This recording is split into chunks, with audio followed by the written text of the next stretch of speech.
Jangan lakukan perkawinan kucing sedarah. Loh, kenapa? Oke, simak video berikut ini.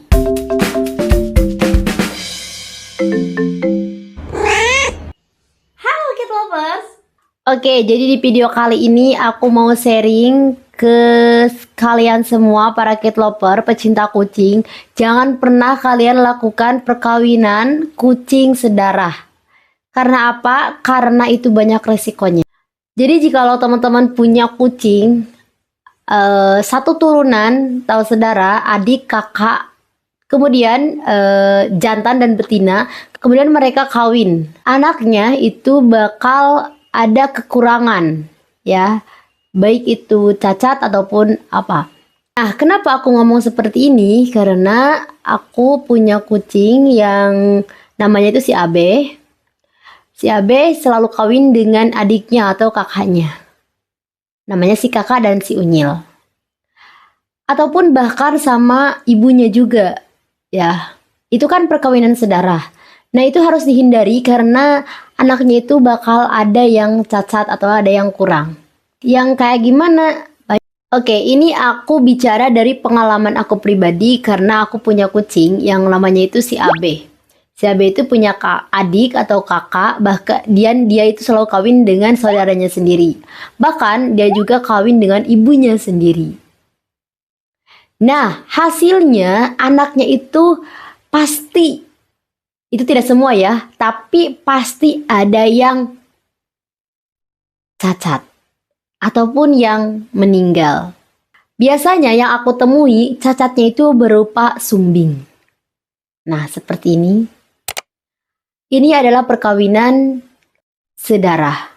Biasanya sumbing hidungnya. Kemudian ada juga yang sumbing itu langit-langitnya, ininya. Langit-langitnya, jadi tidak ada langit-langit, bolong. Kemarin juga aku baru dapat anak kucing yang langit-langitnya itu tidak ada.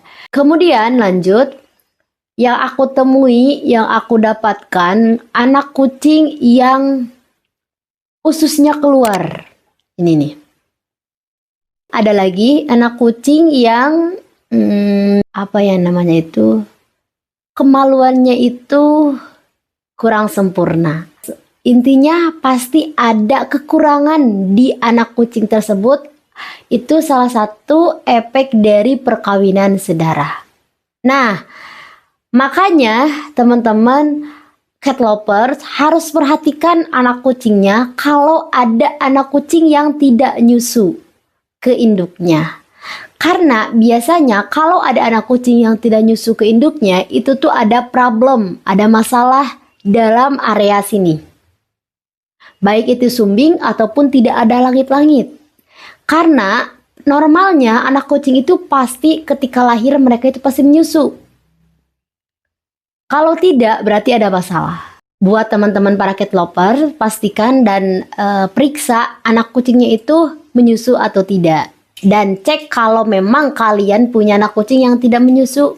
Banyak kasus yang aku alami dari perkawinan sedarah itu, karena memang di sininya tidak ada kucing lain, cuman ada satu turunan, jadi kawinnya itu pasti sama itu saja. Nah, aku selalu temui setiap angkatan, setiap turunan itu, setiap melahirkan pasti ada kucing yang kekurangan. Kebanyakannya itu yang sumbing. Makanya teman-teman cek, kalau anak-anak kucingnya itu tidak menyusu, itu pastikan daerah sininya, daerah pernapasan ataupun daerah mulutnya itu pastikan bermasalah atau tidak. Karena kan kelihatan anak kucingnya itu selalu mencari susu, tapi ketika menyusu dia tidak bisa, malah lepas lagi. Atau ketika dia menyusu, bisa menyusu tetapi malah keluar lagi dari hidungnya. Nah, itu membuat mereka itu gak mau nyusu karena perih, karena keluar lagi si air susunya dari hidungnya. Karena kan ininya sumbing ya, langit-langitnya itu tidak ada. Kemarin juga kasus aku baru saja, kemarin si kakak melahirkan satu, anaknya itu satu. Kemudian pas lahiran matanya itu melotot. Hai. Matanya melotot. Hai. Siapa ini? Lagi apa? Namanya icik. Matanya melotot. Biasanya kan anak kucing kalau melahirkan itu matanya itu kan merem. Setelah 2 minggu baru buka. Nah ini itu matanya melotot seperti ini. Bukan, seperti ini nih.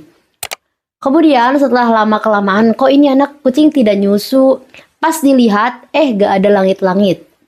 Jadi langit-langit itu bolong. Jadi kalau nyusu itu selalu keluar lagi dari hidungnya, maka selalu bersin-bersin. Lalu gitu dah.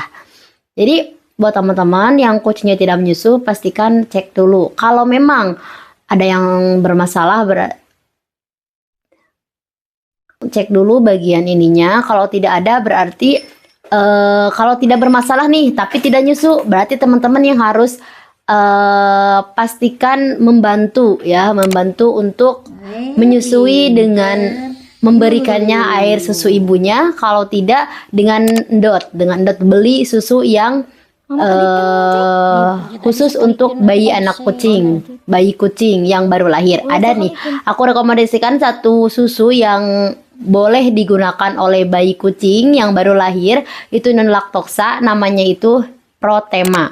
Nah aku juga kemarin, Nyau sini, kemarin ini itu gak nyusu nih si Nyau, tapi aku bantu karena tidak ada masalah di daerah ininya. Jadi aku bantu dengan membeli susu dari Protema, tapi itu juga cuma sementara kan, karena ada selanjutnya dia mau nyusu.